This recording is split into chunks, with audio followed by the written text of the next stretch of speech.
morning.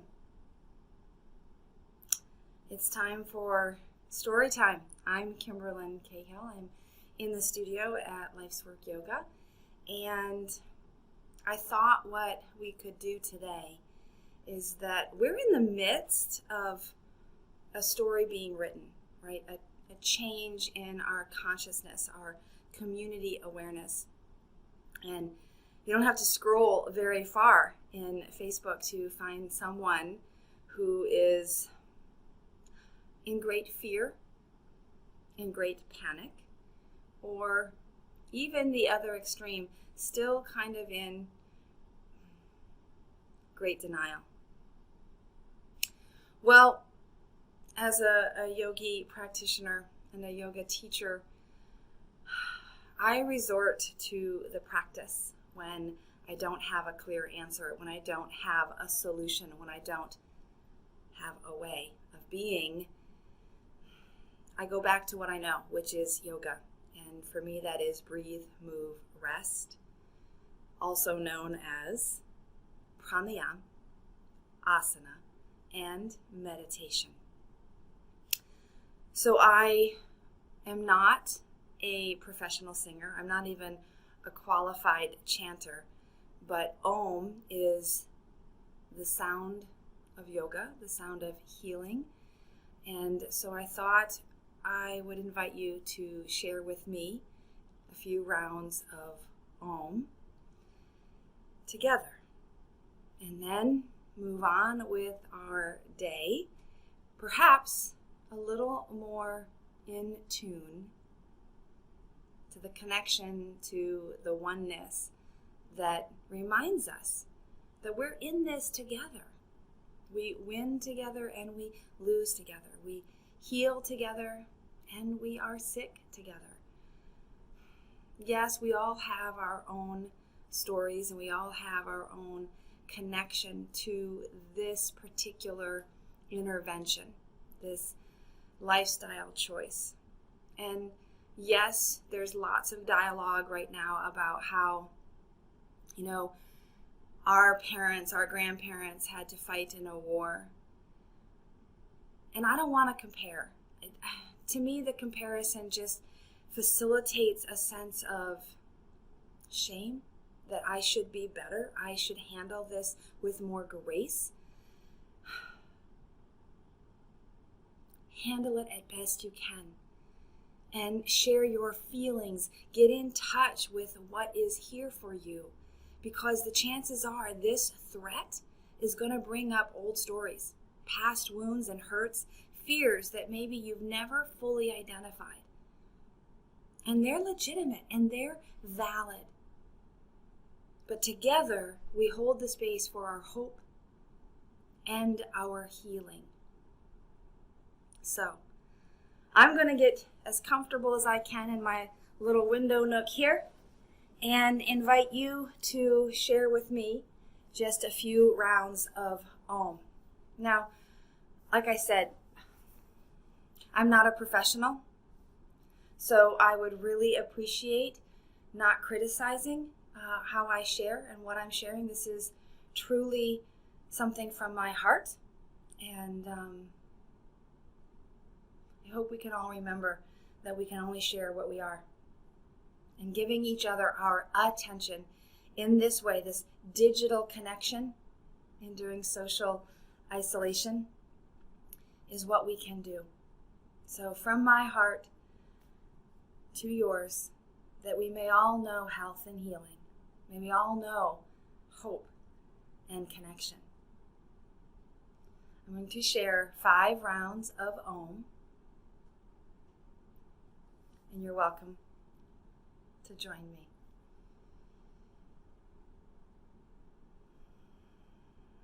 Om is made essentially through 3 sounds inside the mouth. The first sound starts at the back, it's an ah. The second sound is made in the cave of the mouth, an o. And the third sound is made by closing the lips in more of a hum.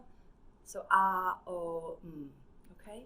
If you've never chanted before, if you've never said the sound of Om, there's nothing to lose. It's just air passing over your vocal cords, okay? It doesn't have to mean anything scary. It can mean whatever it is that's on your heart.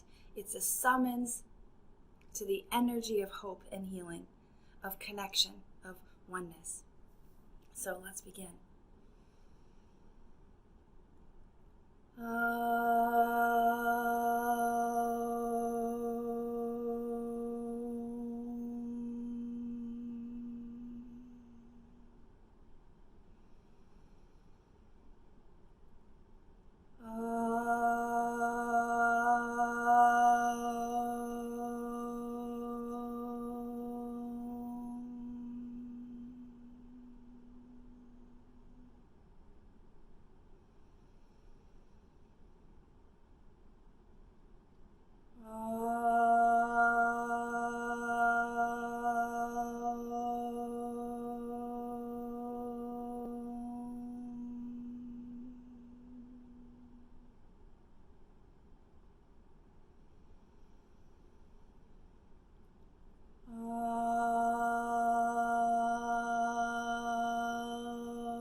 Namaste. Now, for the remainder of my day, things have shifted quite a bit. So one of the ideas that I wanted to share with you is, first and foremost, this is story time, and so perhaps there's a story, even just a journal reflection, that you can capture in video or in audio or in written form, in which case you can remember the moment, this season, this week of our lives, and what's most important to you, right? There's nothing like a crisis to be that invitation to clarify what matters most. So perhaps today will warrant you a little more space in your schedule to pause, to reflect, and to consider, what do you value most? And perhaps what is this challenge inviting you to consider? The second strategy that I'm employing is one from my personal practice as well, and that is the expression of gratitude. So I've actually gotten a bunch of stamps and some handwritten notes. Now, I know that there's some fear out there about licking the envelope, but you can do that simply enough with a sponge and some water if you don't want to spread saliva. So that's how I'm practicing yoga in what seems to be a little more of a tenuous schedule, is I'm practicing the asana, the meditation, and the pranayama. But I'm also putting into practice these ideas of, what can I study, svadhyaya, what can I learn as I reflect and consider what this invitation is for me. And the last thing is cultivating gratitude. So writing notes of appreciation. Maybe it's to your local doctor's office or hospital, someone who's going overtime to support the ill, the sick, those who are in need during this time. Maybe it's your local grocery store who has continued to stay open and provide extra wipes for cleaning down the grocery cart. Maybe it's for your neighbor. Maybe it's for someone you haven't spoken to in a while, and you just want them to know that you appreciate that they've been a part of your life. So, may you be well. May you breathe deeply, move freely, labor lovingly, and live vibrantly. Namaste. Thanks for sharing these moments. Bye for now.